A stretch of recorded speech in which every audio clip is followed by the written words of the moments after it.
iyang ipaambil sa matang puso. So akong tawagan si Jai Jai.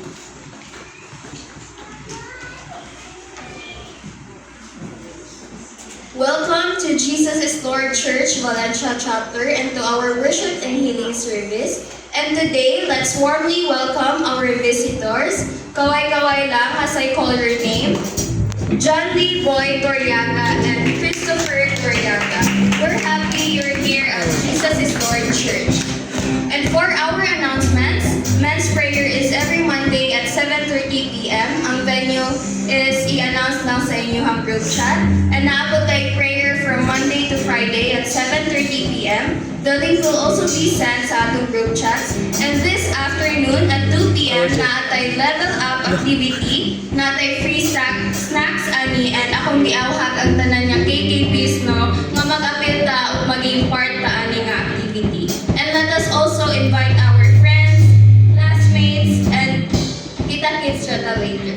So now, let us prepare our hearts to hear the Word of God. Let us welcome our speaker for today, Sister Millicent May RSA.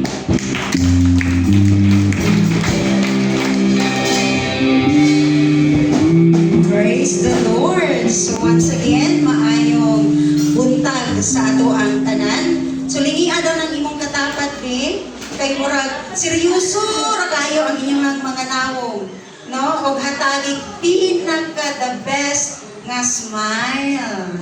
No, kung imuha ng bana, kung imong asawa, kung imong friend, kung imuha ng igsuon, no ingna ba nga good morning. Kay sayon ko sa atong panimalay, wala nato na kinsa may ni great o good morning ka ganina. Kanang ning bati o good morning husband. Good morning asawa ko. No, good morning unsa inyo ang tinawagan. And I believe wala po na ninyo nahatagan og pinakatamis nga pahiyom. So kung mamana ang sa kilid, lingian ninyong likod. Ina maayong buntag igsoon. No, are we excited na maminaw sa pulong sa Dios karon nga kabuntagon? Amen. So, are you excited? Are we?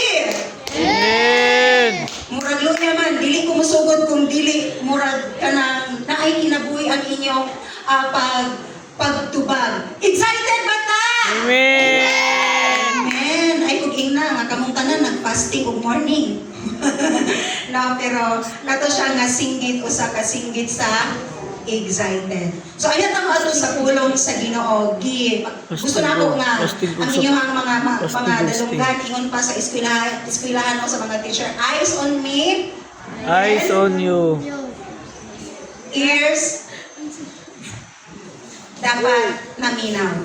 No? Labaw sa tanan ang inyong kasing-kasing. Amen. So kay nganong gusto na ko kaon ng inyong attention because ang ato ang isgutan karon atong sugdan sa usang kastorya nga tabangan ko ninyo para mabuo ni nga istorya karon nga kabuntagon. Amen ba? No? So ani nga story ingon imagine. So unsay Bisaya sa imagine? Handurawa. Pero mas lalong ang Bisaya kaysa English. No? Sa mga generation karon. Unsa na ni sila nga generation ron? Gen Z ba sila? Unsa na ni nga generation karon? Ha? Mita? Ha? Bita? Unsa yung meaning ana? Bita tayo. No? So, ingon ba dili nila ang lalong nga mga pinulungan sa purely nga Cebuano dili na kayo mag-gets sa ato ang mga bagets karon, no? So imagine sa Bisaya handurawa. Ingon pa imagine two people standing before God, no? Na ay duha ka tawo nga nagbarog at tubangan sa Dios. So dili sa atong imagination karon, no, dili na lang ta mulayo. Imo nang imagine nga ikaw na manibarog at tubangan sa Ginoo o ikaw na mangita diya sa imong imagination kung kinsa na nga person ang imong kauban o barog atubangan sa Ginoo. Naanabay ning sulod? Ikaw o ang somebody kinsa na.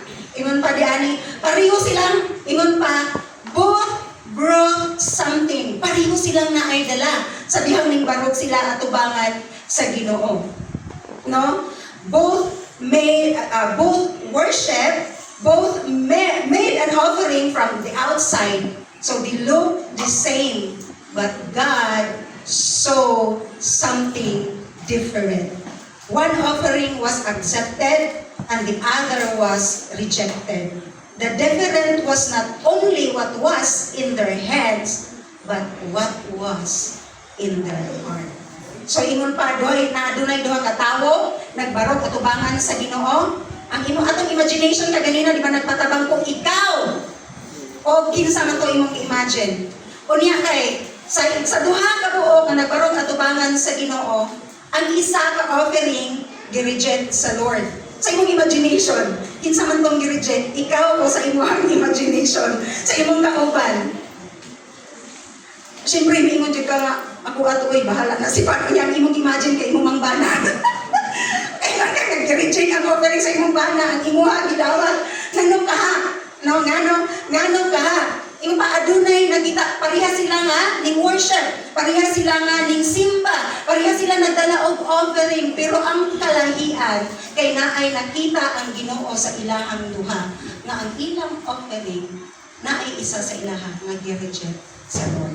Ingon pa diyan sa story nga ato ang gi-imagine, gihanduraw, no? Karon nga kabuntagon tungod kay naay nakita ang Ginoo isa sa ilahang kasing-kasing.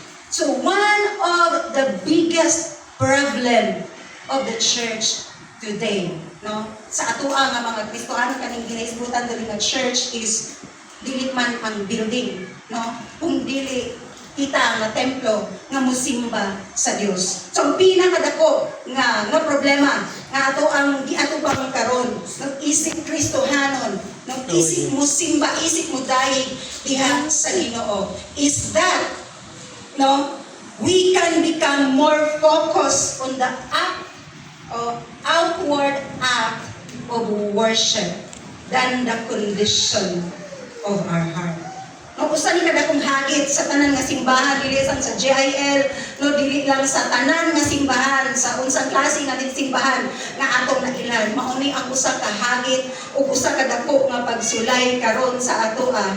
No nga ang atong mahatagan o pagtagad ang gawasnon nga porma sa pagsimba kaysa tinuod nga kahimtang sa atong kasing-kasing atubangan sa Dios. No, mahimo kitang aktibo sa pag-alagad kanunay nga naa sa pagsimba o nagahimo og mga butang alang sa Dios apan ang pangutana maong dawaton ba kini sa Dios tungod kay husto ang atong gibuhat o tungod kay husto ang atong kasing-kasing. So ang pangutana pod, can a person can do something that looks right on the outside, but God sees deeper? Or can a person do the right thing with the wrong heart? No? Makabuhat ba o ang isa ka tao? Or makahimo ba o isa ka tao nga maghimo o maayo nga butang, pero dili maayo ang iyang kasing-kasing? Na atong tubagon sa atong muna-una. Makahimo ba ang usa katawo nga maghimo og usa ka maayo nga butang pero dili tama ang iyang kasing-kasing? Ang tubag is yes. A person can do something that looks right outside, no? Tama tanawon, no? Sa gawas. Apan ingon pa gani ang tubag kay oo, ang usa ka tawo makahimo usa ka butang nga tan-awon nga gusto sa gawas apan ang Dios mutan-aw labaw pa sa atong gibuhat. Tan-awon niya ang kasing-kasing ug ang tinuod nga motibo luyo sa kaayo nga atong gibuhat. Oy di kaayo mutabang ta, pero unsay motibo nganong mutabang ta? Tungod ba kay kana gyud ang nasulod sa imong kasing-kasing or mutabang ta tungod kay naatay something nga gipaabot nga mobalik. Mutabang ko labi na ani nga tawo kay kabalo ko nga kung ako'y manginahanglan dili po kunya talikdan sunod. So sa imong paghatag, dili na maayo ang motibo. Kaya sa imong paghatag, wala man kaning hatag or ning tabang sa kinasing-kasing nga mutabang ka at either balikan ka, tabangan ka, tagaan ka, nga musumbalik sa imong pagtabang, same anak nga person. Katong daw mutabang ka nga wala kay giuna-una because maugid na ang dapat. Wala kay giuna-una nga sa sulod nga panahon kung ako'y manginahanglan kani nga tawo mubalik og tabang sa ako. So, we can become busy doing things for God to lose our intimacy with God. Kani nga mga buluhaton, no? Pakayutan nga tama ba? Nga busy ka ita sa buluhaton sa Ginoo. Pero ang tinuod, ikaw, kita, ug ang Ginoo wala na itarong nga relasyon. Pwede igsuon. Kaya mismo ako, magka-testimony ko that I've been there. Niagi ko ana, the worship lead, the preach, no? Kanang gabuhat sa buluton, life group dito. Pero ako mismo, wala ko'y tarong nga communication sa Ginoo. Gibuhat na ako ang pag-life group, gibuhat na ako ang mubarog, tungod kay ako ang giatasan, tungod kay mao ang naandan, tungod kay leader ko. Pero, ang akong intimate nga pakigrelasyon sa Ginoo nawala. So mahimo gihapon siya nga dili tama atubangan sa Ginoo. Gibuhat nimo ni pero ang source no sa naghatag nato anang tanan wala tay tarong nga pakigrelasyon. Sometimes pausahay mahimo nga atong pagserbisyo sa Dios mahimo na lang batasan na andan nga buhaton, imbis kini nga magikan sa kasing-kasing nga puno sa gugma, pagpasalamat o tinuod nga pagtuo kaniya. Mauna ang mawala. Ang ato alam is naata karon, naata nga musimba, so na-focus ta. No, ingon pa sa story na ato ang gibasa kaganina, no nga, na-focus lang ang mga tao, mutanaw lang sa outward na appearance. Pero ang Ginoo nagtanaw sa atong inward appearance before Him. So, the greatest danger in the church today is not the absence of activity. It is activity without a surrendered heart. Ang pinakadakong peligro, danger nga giatubang sa matag sa kasimbahan karon, daghang activity nga ginabuhat which is dili sayo.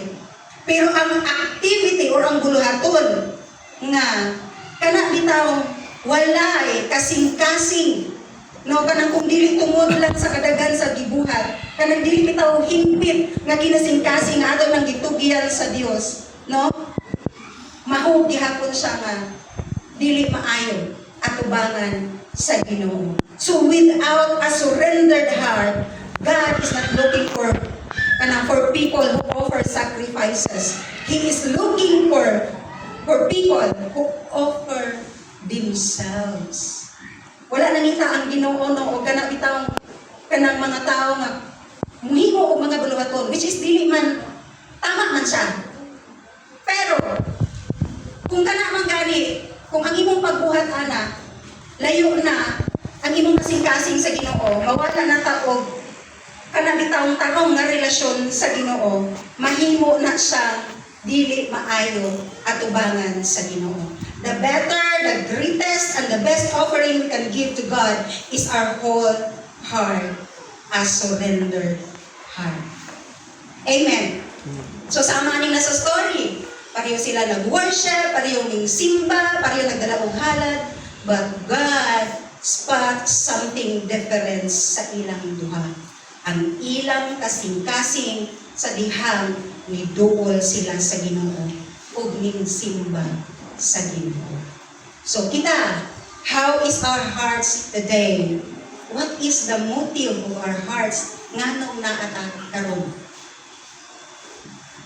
No? Mo nang atong tubagon sa atong kaugalingon to really long ba for fellowship yun diha sa Ginoo or religious na lang tungod kay naandan, gipangita sa body, tungod kay Sunday, no, tungod kay Sunday musimba gyud ko naandan na nako nga kanang musimba gyud ko, pero dili gyud mao ang gilong sa atong kasing-kasing. Kay mind you, bisan na ata diha naglingkod, dili ko moingon nga exempted ko kay before na ko istorya sa inyo ha, maupod ni ang akong gakadunggan nga mga pagbadlong o koreksyon nga gikan sa Ginoo. Naata diri nagsimba karon. Pero base na ay isa nga naa diha karon na ang sulod sa imong kasing-kasing wala nakafocus karon para sa Ginoo. Nakafocus nga iniguman sa simba, naminaw ka sa akong giistorya, pero ang imong sulod sa imong mind ug heart iniguman og simba, may tagdaliran ni mahuman, kay iniguman og simba na ako'y katuon, nakakuan ang oras nga ingon ani. Mao na nga iniguman og gawas, mga taga-jogging. Kay ngano, wala minaw pa lang ta sa pulong sa Ginoo. Hoy, mag-live group sa ta. Or kana magdali ko. Kay ngano? Why naglingkod ta din he? Ang atong kasing-kasing wala tingod-anay, atong mind na minaw sa Ginoo, nagplano sa sunod nga buhaton, unya nga oras. Amen, aray. Amen. Para sa ako, aray. Kay isa ni sa gibadlong sa Lord sa ako, makaingo, aray Lord, sakit. Pero ingon ang pulong sa Ginoo, ang pulong sa Ginoo sama sa duhay suwab, mutagos kini sa mga kabukuran, kabukugan, no? Sakit gid siya mo, badlong mo, correct. Pero kung magpa-sweet-sweet ka o dili nato ikuan ang pulong sa Ginoo nga nagbadlong nag-correct sa ato walay kabaguhan o walay breakthrough. Kitang tanan nagagiang ko, kitang tanan nag-breakthrough. But kinahanglan ang atong kasing-kasing mahimong maitama atubangan sa Ginoo. So before ta mo adto or before ta mo atubang o makikatubang sa presensya sa Ginoo, either sa imong pagbasa sa pulong, sa imong pag-worship, sa imong pagsimba, sa imong pagpagikistorya, atong susihon ang atong kasing-kasing. Tama ba ang motibo sa atong pagduol sa Ginoo? No? So the answer kay napaday sa nagingon ng Psalms 139, no? 23 to 24, niingon si King David and he search me, O God, and know my heart. Test me and know my anxious thought. Ingon pa si David nga, susiha ang akong kasing-kasing. Tistingi ang akong huna-huna. No, susiha kung sa akong matagduol nga kanimo. Maayo ba ang akong tinguha? Puro ba ang akong tinguha? So kung titingan ta sa Ginoo karon ora-orada mismo, makaingon ba ta nga unsay makita sa Lord. Pero kitang tanan walay perpekto, naa ang pulong sa Ginoo karon nga kabuntagon para magpahinumdom sa atoa. The answer to a heartless worship is not more activity. It is a renewed heart. No, ang solusyon sa pagsimba nga walay tinuod na kasing-kasing dili ang magkapulitika sa daghang mga buluhaton, kung dili ang usa ka kasing-kasing nga gibag-o sa Dios, kay ang Dios wala nangita og mas dako nga sakripisyo, nangita siya og mga tao nga mohatag sa ilang kaugalingon uban ang tinuod nga pagtuo, gugma og pag-surrender ngadto kaniya. So the better sacrifice begin when we start asking how much I can give God, and start asking how fully can I surrender myself to God.